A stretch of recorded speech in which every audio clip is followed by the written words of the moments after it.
दोस्तों बिहार में 40 सांसद हैं और पूरे देश में 543 सांसद, लेकिन कुछ चुनिंदा सांसद ऐसे होते हैं, जनप्रतिनिधि ऐसे होते हैं, नेता ऐसे होते हैं जो सच में जन सेवा के लिए राजनीति में आते हैं। उनका इतिहास कैसा भी रहा हो, हम अगर आज के संदर्भ में बात करें, आज की तारीख में अगर हम बात करें, तो एक नेता है जो निर्दलीय जीते हैं।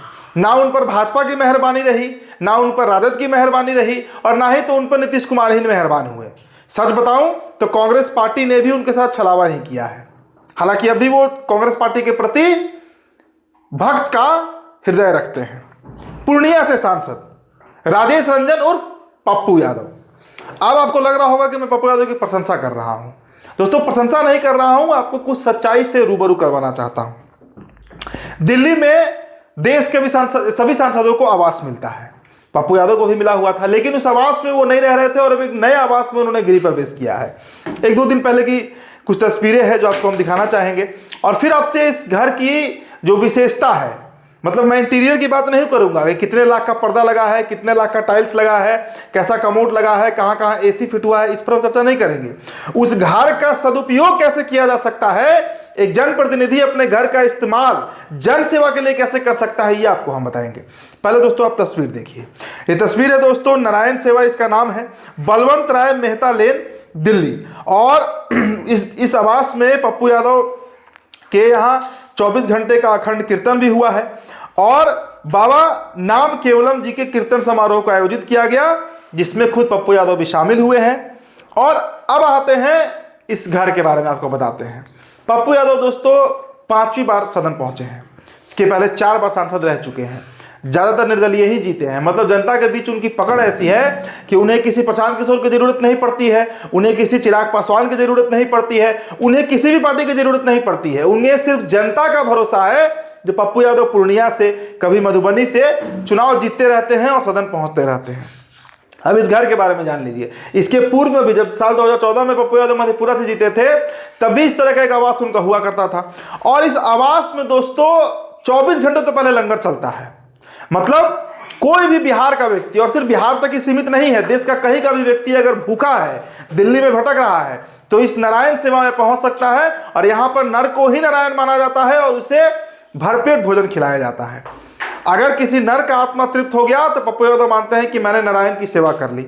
ये उनका कंसेप्ट है। निजी बातचीत भी मेरी कितनी बार उनसे हुई है, इस स्वभाव के पप्पू यादव दिखते हैं। देखिए मैं फिर कह रहा हूं कि मैं कोई पप्पू यादव की प्रशंसा नहीं कर रहा हूं। मेरा इस वीडियो बनाने का उद्देश्य ही इतना है कि जो बाकी हमारे जनप्रतिनिधि हैं, जिनके पास पप्पू यादव से कहीं ज्यादा पैसा, रुतबा, ताकत है, वो भी इस तरह का काम कर सकते हैं। और अगर देश के 543 सांसद कम से कम अपने संसदीय क्षेत्र के लिए भी इस तरह का आवास बनवा दे जहां वो रहते हैं, तो कम से कम पूरे देश का उद्धार हो सकता है। चलिए, अब जितने भी रोगी पहुंचते हैं पप्पू यादव के पास, सिर्फ पूर्णिया से नहीं, पूरे बिहार से, सबका डॉक्टर के पास नंबर लगाना, डॉक्टर अगर रंगदारी कर रहा है तो उसके होश ठिकाने लाना, फी कम करवाना, हर तरीके से जितना अधिक रक्त का जुगाड़ करवाना, एक पूरा, मतलब कहिए कि एक पूरा नेक्सस पप्पू यादव का काम करता है। मरीज को स्वस्थ होने तक जितनी भी तरह की सुविधा दिलाई जा सकती है, अगर जरूरत पड़ा तो पप्पू यादव उनका आर्थिक मदद भी कर देते हैं। तो हर तरीके से पप्पू यादव मदद करने के लिए ही आगे आते हैं। हमने साल 2020 का कोविड देखा है दोस्तों, हमने साल 2019 का पटना का वाटर लॉक देखा है दोस्तों, हमने मुजफ्फरपुर में मरते बच्चों को चमकी बुखार से देखा है दोस्तों, हमने हर त्रासदी को देखा है। और हर बार अगर कोई एक नेता उभर कर सामने आता है जो तारनहार बनता है बिहारियों के लिए, तो वो नेता यही है, पप्पू यादव। शरीर का वजन इतना है कि चला नहीं जाता, लेकिन दौड़ते हैं, निरंतर दौड़ते रहते हैं, बैठते नहीं हैं।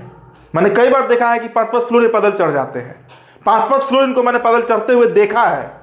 तो ये जो एक ताकत है, मुझे नहीं लगता कि ये फिजिकल पावर की बात है, शारीरिक क्षमता नहीं होती है, बल्कि एक तरीके से कहिए तो संकल्प है इनका।